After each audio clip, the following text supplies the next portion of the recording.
예, 오늘은 믿음으로 사는 삶에 대해서 함께 살펴보겠습니다. 그동안에 우리가 알아본 거는 은혜로 사는 삶, 오직 은혜로, 오직 성경으로, 오직 솔라 그라티아, 솔라 스크립투라, 그 다음에 오직 십자가 복음으로, 그 다음에 이제 오늘 오직 믿음으로, 그렇게 지금 나갑니다. 믿음, 우리 신앙생활은 처음부터 끝까지 믿음으로 나가는 삶입니다. 신앙이라는 말 자체가 믿음이지 않습니까? 그러니까 우리 신앙생활은 믿음 없이는 안 되는 거죠, 근본적으로.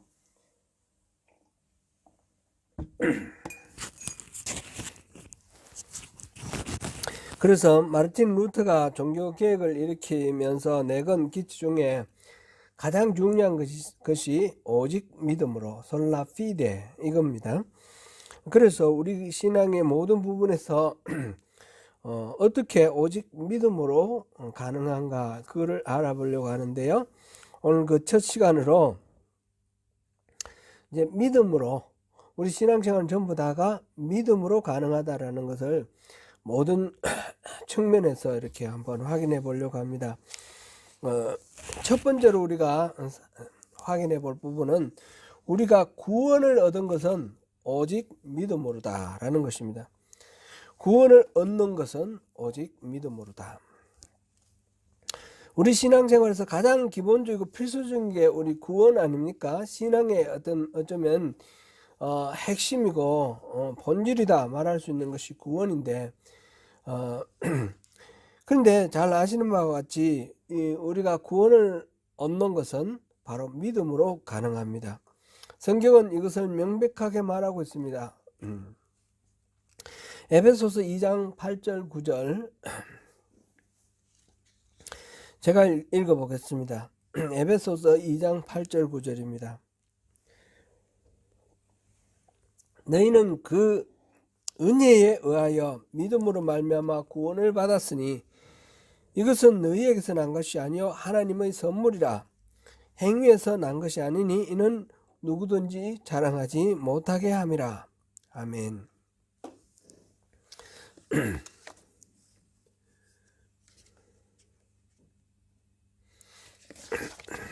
제가 이걸 녹화를 하겠습니다. Recording in progress.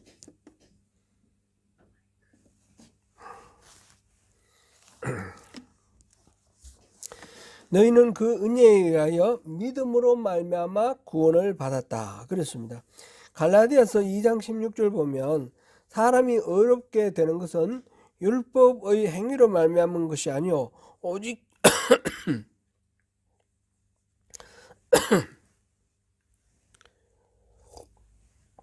오직 예수 그리스도를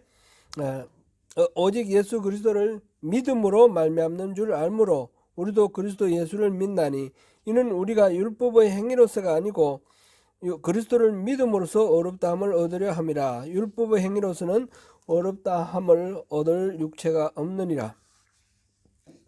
여기서도 의롭게 되는 것은 율법의 행위가 아니라 그리스도를 믿는 믿음으로 말미암는다 그랬습니다. 여기서 의롭게 된다는 말이 바로 구원하고 같은 의미이죠.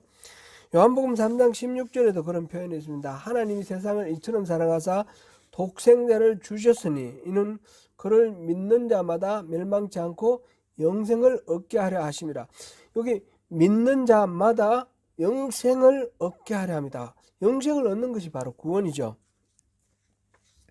그래서 지금 세 구절을 우리가 살펴봤는데 믿음으로 말미암아 구원을 얻는다 그랬고, 또 믿음으로 말미암아 의롭게 된다 그랬고, 믿음으로 말미암아 영생을 얻는다 이랬습니다. 표현은 다르지만 모두 다 구원을 말하는데 곧 모두 다 믿음으로 가능하다라는 것입니다. 믿음으로. 우리가 이 신앙의 핵심이 바로 구원이고 영생인데 그것은 믿음으로만 가능하다라는 것입니다. 마르틴 루터가 종교개혁을 일으킨 가장 핵심적인 이유가 바로 그겁니다. 그 이전에 카톨릭에서 구원을 이야기를 하는데 명목상으로는 믿음으로 그러는데 그 믿음의 따르는 여러 가지 행위를 가지고 그것을 강조했습니다. 심지어는 우리가 잘 아는 대로 면죄부를 팔았고 면죄부를 사는데 면죄부를 사는 순간 이 동전이 그 연보통에 땡그랑 하는 순간 연옥에 있는 그 영혼이 천국으로 간다 이런 얘기를 할 정도로 그 구원을 이런 어떤 행위로 이렇게 치환시켜 놓았습니다. 그래서 그렇게 타락한 그것을 뒤집는 것이 바로 종교개혁이었죠. 마르틴 루터는 스스로 수도사로서 열심히 신앙생활을 했는데 아무리 열심히 스스로를 절제하면서 살아도 구원의 확신이 없었던 것입니다. 이제 로마의 이제 교회의 대표로 심부름을 갈 일이 있어서 갔는데 로마의 그 산타 스칼라 성당에 계단이 있는데 그게 이제 예수님을 재판한 그거랑 무슨 관련이 있다고 그랬습니다. 베드로의 계단, 빌라도의 계단, 산타 스칼라 성당에 있는 계단, 그거를 무릎으로 기어서 올라가면 구원받는다. 그런 말이 있었다는 거죠. 그래서 이 루터가 그걸 올라가 보니까 확신이 안 서니까 또 다시 내려갔다 또 다시 올라가고 해봐도 아무런 감흥이 없는 것입니다. 그래서 이 구원은 어떤 식으로 이루어질까 그런 고민을 많이 했고 그러다가 이 로마서 1장 17절 말씀을 통해서 믿음으로 말미암아 어렵다함을 입는다라는 것을 알게 되었습니다. 그래서 그것을 계속해서 가르치면서 천주교에서 행위를 통해서 뭔가를 이루려고 하는 것에 대해서 반대를 하고 그래서 종교개혁이 일어났죠. 역사적으로 볼 때 이 오직 믿음으로 구원을 받는다라는 이 말씀에 대한 참된 의미를 깨달을 때마다 종교개혁이 일어났습니다. 사실은 이거 바울 사도 때부터 그런 거 아닙니까? 바울 사도 때, 예수님 때도 그런 거고요. 그 율법의 여러 가지 행위들 강조해 놨는데 그것이 아니라 믿음으로 구원받는다는 것을 강조해 놓은 것이 사도 바울이고 그 말씀에 대한 참된 의미를 깨닫는 것이 루트고 우리 감리교회 처음 시작한 그 존 웨슬리 목사님도 그 구원의 확신이 없어서 막 헤매다가 결국은 이 말씀을 가지고 이 말씀에서 은혜를 받으면서 깨달음을 얻고 그래서 감리교가 시작되었습니다. 믿음으로만 어렵게 된다. 이 말에 대한 우리가 깊은 통찰과 이해가 있어야 되겠습니다. 제일 핵심적인 거 구원도 그렇고요. 그 다음에 사역 우리가 이제 하나님의 일을 하는 거 있지 않습니까? 하나님의 일 하는 일을 사역이라고 하는데 이 사역을 이렇게 살펴봐도 이거는 믿음이 필수적이다라는 겁니다. 믿음과 불가분의 관계가 있습니다. 우선 이 사역의 개념에 대해서 우리 생각해야 되겠는데 사역을 먼저 우리가 생각해야 될 거는 하나님께서 먼저 일을 시작하십니다. 하나님이 시작하시는데 우리가 참여하는 것이 사역입니다. 우리가 나름대로 뭔가 열심히 일을 꾸미고 계획해서 하나님을 위해서 뭔가 일하는 거 이런 거를 보통 사역이라고 생각하는 경우들이 많은데 그거는 올바른 의미에서 사역이 아니라는 겁니다. 그건 잘못된 사역입니다. 예를 들어서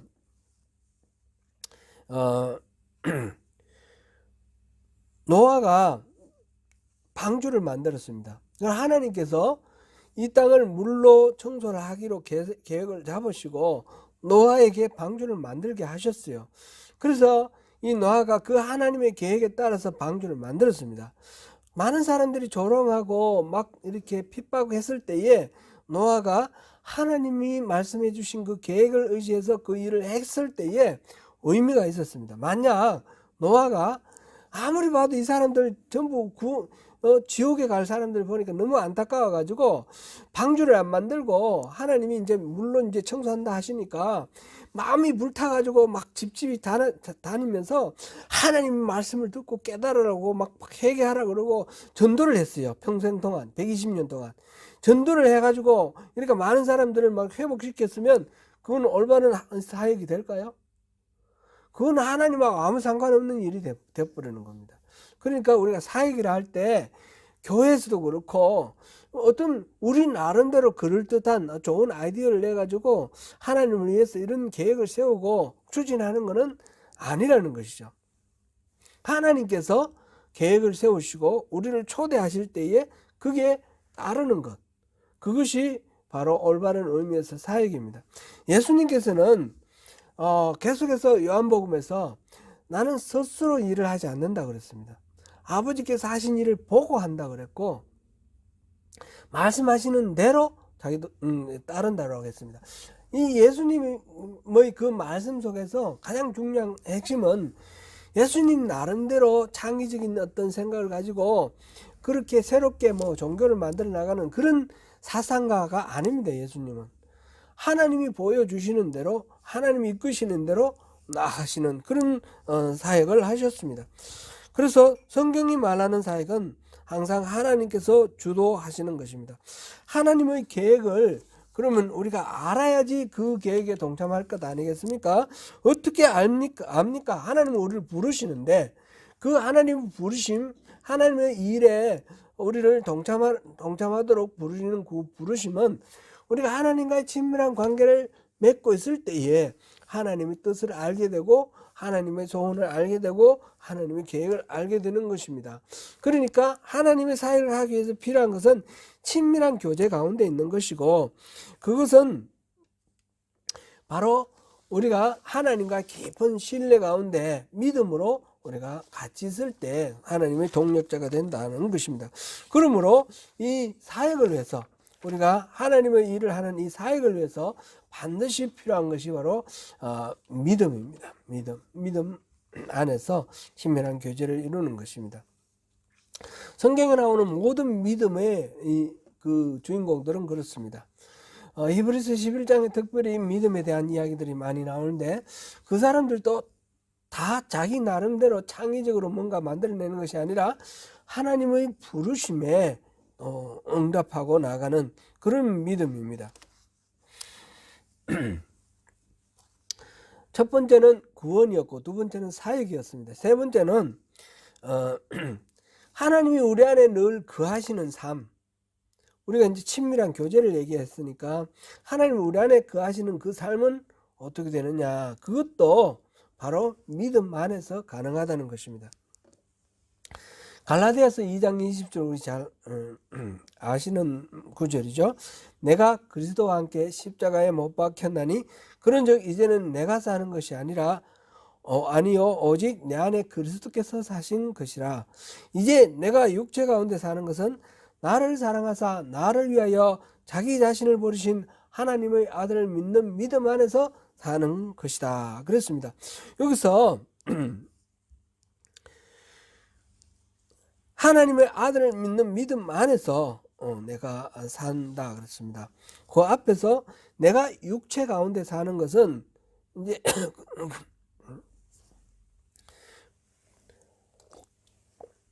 내가 지금 내가 살아있는 것이 아니요 오직 내 안에 그리스도께서 사시는 것이다. 내가 지금 육체 가운데 사는 것은 바로 그 그리스도께서 내 안에 사시는 건데 그거는 내가 믿음 안에 사는 것이다. 그렇게 지금 우리가 이해할 수 있겠죠. 사도 바울이 말한 주님이 우리 속에 사신다는 것은 우리가 그냥 예수 영접하면 예수님이 우리 안에 들어와서 자동으로 이루어지는 그런 거라고 생각하면 안 됩니다.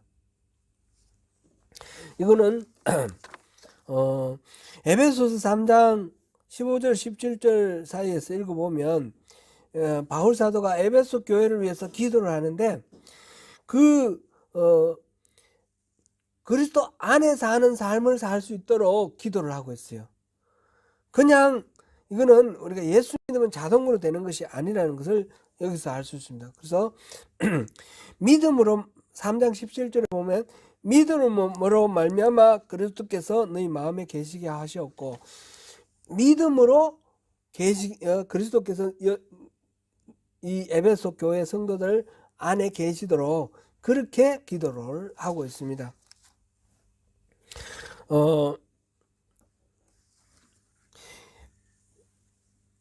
그리스도께서 우리 안에 내주하시는 삶은 믿음으로 가능하다는 것은 뭐 우리 당연한 이 원리로 우리가 알고 있지만 그러한 그리스도께서 우리 안에 계시는 그 믿음은 어떠한 믿음이 되어야 되는가 여기에 대해서 우리가 깊이 단순히 그냥 나는 믿습니다 이런 게 아니라는 것을 생각하면서 앞으로 지금 믿음에 의한 삶에 대해서 우리 계속 알아볼 때에 우리 이 부분을 더 깊이 생각하면서 알아보도록 하겠습니다.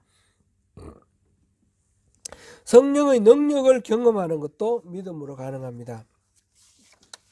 성령의 능력 받으라 그러면 막 열심히 기도해가지고 나무 뿌리 뽑아야 되고 성령 뭐 그런 이야기 저도 많이 들었습니다.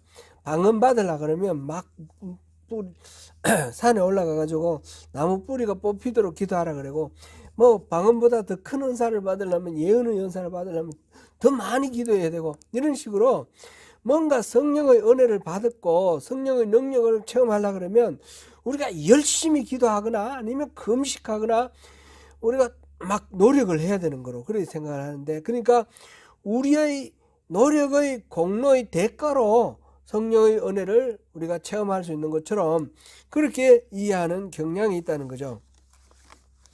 갈라디아서에서는 그것이 명백히 그게 아니라고 말씀하셨어요. 갈라디아서 3장 1절에서 5절 제가 읽겠습니다.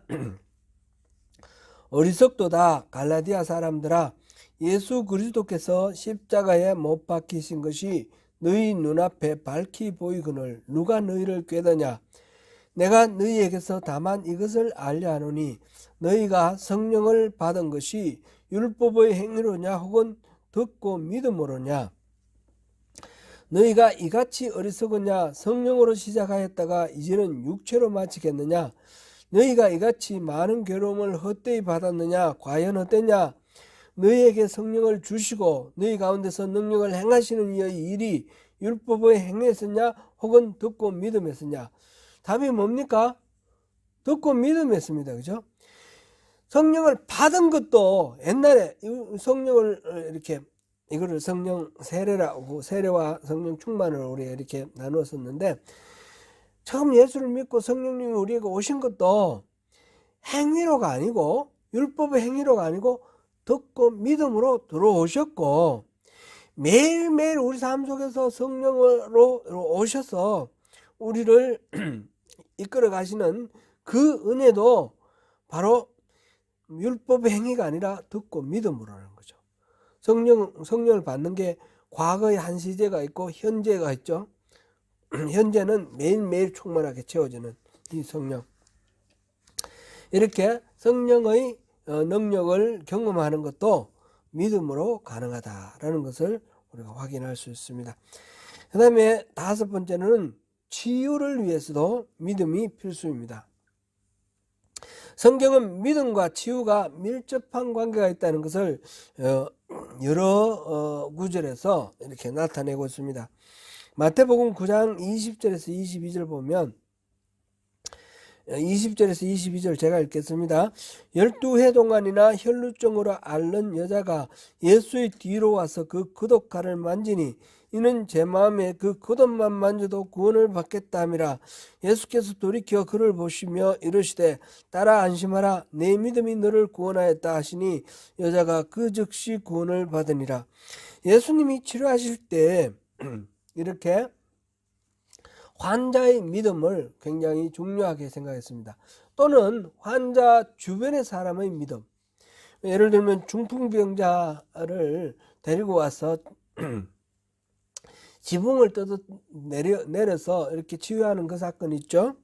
마태복음 9장 2절에서 8절까지 그 사건에서도 그 같이 온 그 사람들, 친척인지 친구인지 그 사람들의 믿음을 보시고 기뻐하시고 치유하시는 그런 장면이 있습니다.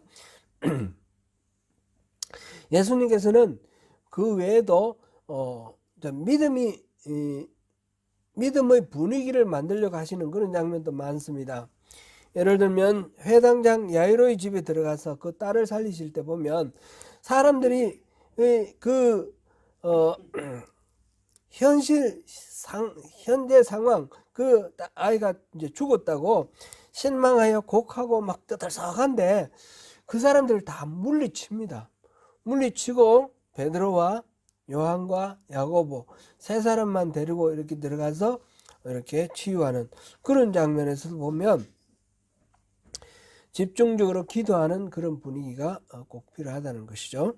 그 다음에 예수님께서 자기 고향에서 배척을 받으시는데 마태복음 13장 57절에서 58절 보면 예수를 배척한지라 예수께서 그들에게 말씀하시되 선지자가 자기 고향과 자기 집 외에서는 존경을 받지 않음이 없느니라 하시고 그들이 믿지 않음으로 말미암아 거기서 많은 능력을 행하지 아니하시니라. 이 예수님의 말씀을 믿지 않고 어릴 때부터 봐왔던 그건 동네 꼬마로 생각하고 예수님의 모든 능력이라든지 주 되심을 인정하지 않으니까 예수님께서 그 치유를 이렇게 많이 행하지 아니하시고 제한이 되는 것을 봅니다. 그러므로 이런 믿음의 분위기가 매우 중요하다라는 것입니다.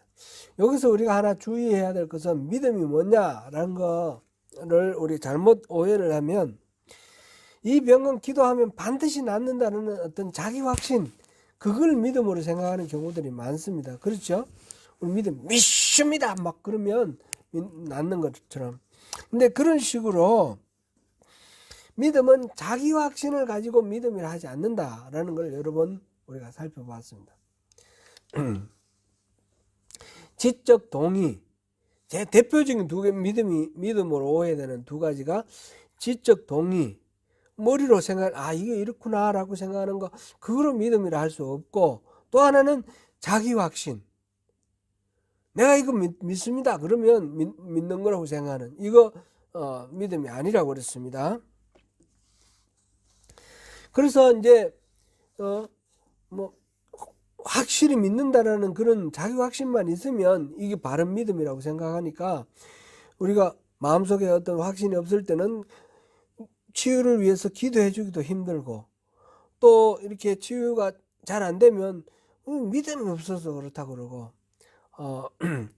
특별히 이제 환자가 있는데, 환자가 있어서 예를 들어서 아기가 아픈데 부모가 기도를 하는데 누가 와서 기도를 해주면서 얘가 왜 이렇게 안 낫냐, 너 엄마 아빠가 기도를 안 하니까 그렇지, 그러면서 믿음 없다 그러고 기도 안 한다 그러고 막 이런 식으로 막 책망을 하는 그런 경우들이 있죠. 그러면 이게 믿음으로 치유를 경험하게 하는 그런 어떤 격려나 또는 위로가 되는 것이 아니라 오히려 사람을 너희들 믿음 없어서 그렇다 그러면 이렇게 판단하고 정죄하고 혼내는 그런 결과가 되어서 이 기도 때문에 상처를 받고 기도 때문에 실망하는 그런 일들이 또 생기게 됩니다.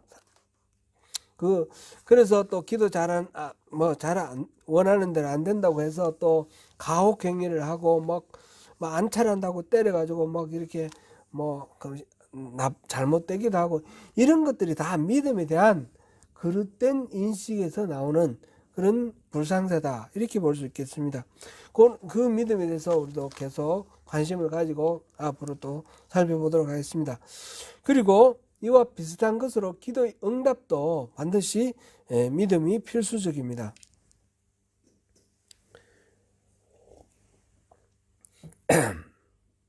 야고보서 1장 6절에서 실제 보니까 오직 믿음으로 구하고 조금도 의심하지 말라. 의심하는 자는 마치 바람에 밀려 요동하는 바다 물결 같으니 이런 사람은 무엇이든지 죽게 얻기를 생각하지 말라. 이랬습니다.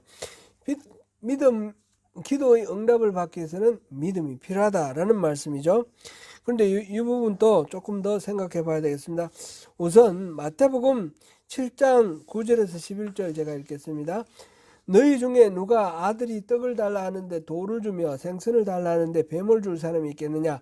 너희가 악한 자라도 좋은 것으로 자식에게 줄 알거든 하물며 하늘에 계신 너희 아버지께서 구하는 자에게 좋은 것으로 주시지 않겠느냐? 여기서 악한 자라는 것은 세상에 나쁜 놈 이런 뜻이라기보다는 하나님과 비교했을 때에 하나님같이 절대 선의 사람하고 비교해서 인간은 악한 자죠. 이 아버지가 아무리 착해도 인간적인 한계가 갖고 있는 그런 악한 자죠.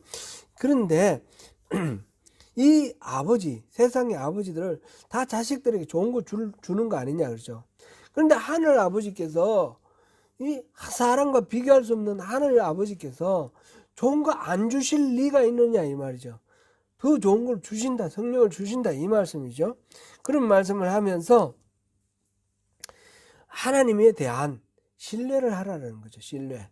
하나님 그 인격에 대한 신뢰. 그것을 강조하는 것입니다. 그래서 그것이 바로 믿음이라는 거죠. 기도 응답을 위해서 믿음은 반드시 필요합니다. 그런데 그 믿음은 자기의 어떤 열심 이런 거로 가지고 믿음으로 생각하면 그것은 잘못된 생각이다라는 것을 또 다시 한번 체크합니다. 그 다음에 때를 따라 돕는 하나님의 은혜, 하나님의 은혜를 경험하는 것도 오직 믿음으로 가능합니다. 이 하나님의 은혜는 때를 따라 돕는 하나님의 은혜 이렇게 표현했는데 이거는 히브리서 4장 16절을 말씀에서 인용한 말이죠. 히브리서 4장 15절 16절 읽겠습니다. 우리에게 있는 대제사장은 우리의 연약함을 동정하지 못하실 리가 아니요 모든 일에 우리와 똑같은 시험을 받으시니로되 죄는 없으시느니라. 그러므로 우리는 긍휼하심을 받고 때를 따라 돕는 은혜를 얻기 위하여 은혜의 보좌 앞에 담대히 나아갈 것이라. 때를 따라 돕는 은혜라는 말은 순간순간 그때에 적합하게 맞게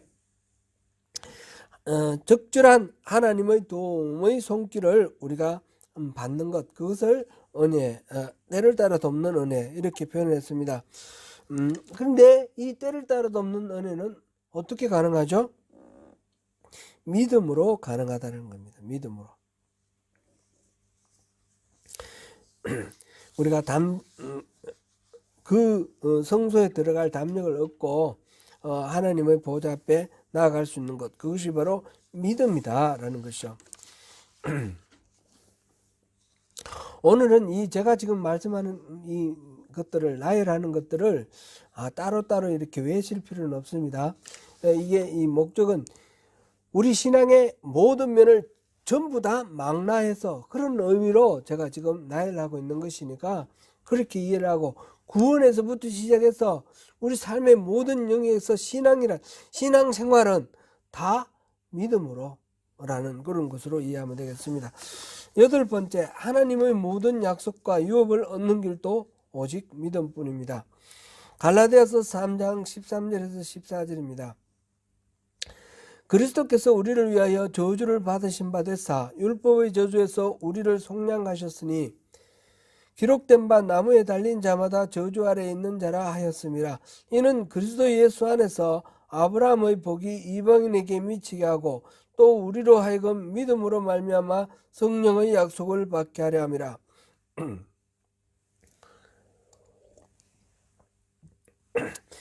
그리스도 예수께서 십자가에 달려 돌아가심으로써 성경대로 저주를 받으셨습니다.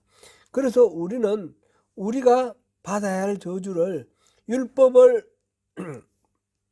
그대로 따르지 않아서 받아야 할 그 저주, 그것을 다 받아서 값을 다 치르고 속량이 되었습니다. 그 결과 우리가 믿음으로 말미암아 하나님께서 아브라함에게 약속하신 복, 그 복이 이방인인 우리에게까지도 미치게 되었습니다. 하나님의 모든 약속과 유업, 이것은 바로 믿음으로 우리가 누릴 수 있게 된다는 것입니다. 반면에 광야 생활하던 이스라엘 백성들은 하나님의 놀라운 약속과 유업을 받지 못했습니다. 왜 그랬습니까? 믿음이 없어서 그렇습니다. 히브리서 3장 12절에서 19절까지 보면 그런 말씀이 나오는데 12절과 18절 19절을 읽겠습니다. 형제들아 너희는 삼가 혹 너희 중에 누가 믿지 아니하는 악한 마음을 품고 살아계신 하나님에게서 떨어질까 조심할 것이요. 믿지 아니하는 악한 마음, 그렇게 표현했습니다. 18절 19절입니다. 또 하나님이 누구에게 맹세하사 그의 안식에 들어오지 못하리라 하셨느냐, 곧 순종하지 아니하던 자들에게가 아니냐. 이로 보건대 그들이 믿지 아니함으로 능히 들어가지 못한 것이라. 광야에서 실패하고 그 가나안 땅에 들어가지 못한 그 출애굽 1세대를 두고 하시는 말씀인데, 믿지 아니해서 그 안식에 하나님이 허락하시는 그 안식에 들어가지 못했습니다. 믿음이라는 것이 얼마만큼 필수적인가 여기서 확인할 수 있습니다. 그런 면에서 우리 신앙은 모든 면에서 믿음에 의한 삶이다라는 것을 우리 확인해 볼 수 있습니다. 오늘 우리가 지금 짚어본 게 첫 번째는 구원이었고요. 두 번째는 사역이었고요. 세 번째는 주님 안에 거하시는 삶이었고요. 네 번째는 성령의 능력을 경험하는 거였고, 다섯 번째는 치유였습니다.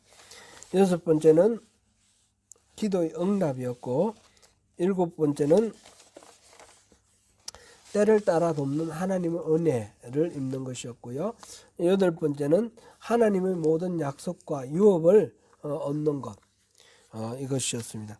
이건 이제 하나님의 모든 약속과 유업을 얻는 것, 여기 이제 여덟 번째로 나왔는데, 앞으로의 믿음이라는 것이 결국은 하나님이 먼저 우리를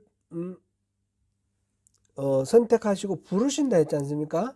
그래 하나님의 그 계획, 그거에 바탕을 해서 그 하나님의 계획에 우리가 어떻게 반응하느냐, 이게 믿음의 성격입니다. 그래서 그렇게 할 때에 하나님의 계획이 우리에게 실현이 되는 것, 이게 이제 우리에게 주어지는 복이죠. 그게 하나님이 약속하셨던 그 유업이 우리에게 실현되는 것입니다. 그 부분을 우리가 계속해서 살펴보겠습니다. 우리 신앙의 주요 부분들에서 어떻게 믿음이 필수적인가를 살펴보았습니다. 그런데 이것은 이 밖에도 모든 신앙의 모든 영역에서 다 마찬가지입니다. 그래서 성경은 우리 신앙이 처음부터 끝까지 오직 믿음에 의한 삶이라 말하고 있습니다. 로마서 1장 17절 우리 다시 한번 볼까요? 복음에는 하나님의 의가 나타나서 믿음으로 믿음에 이르게 하나니 기록된 바 오직 의인은 믿음으로 말미암아 살리라 함과 같으니라. 여기서 믿음에서 믿음으로 이르게 하나니 해서 믿음에서 믿음으로 믿음에 이르게 한다, 이 말이 처음부터 끝까지 믿음으로라는 그런 뜻입니다. NIV에서 A righteousness that is by faith from first to last, from first to last, 그렇게 되어 있습니다. 우리의 신앙은 처음부터 끝까지 모든 면에서 오직 믿음에 의한 삶이라는 것을 볼 수 있습니다. 사랑하는 성도 여러분, 성경은 한마디로 말해서 처음부터 끝까지 신앙생활이 오직 믿음에 의해서 가능하다고 말하고 있습니다. 그리고 그 믿음으로 모든 것이 가능하다고 하고 있습니다. 앞으로 믿음에 대한 바른 접근법을 계속해서 살펴보겠습니다. 이 참된 믿음 안에서 하나님이 주시는 참된 평화와 기쁨, 하늘에 속한 신령한 복으로 충만하신 저와 여러분이 되시기를 축원합니다. 기도하겠습니다.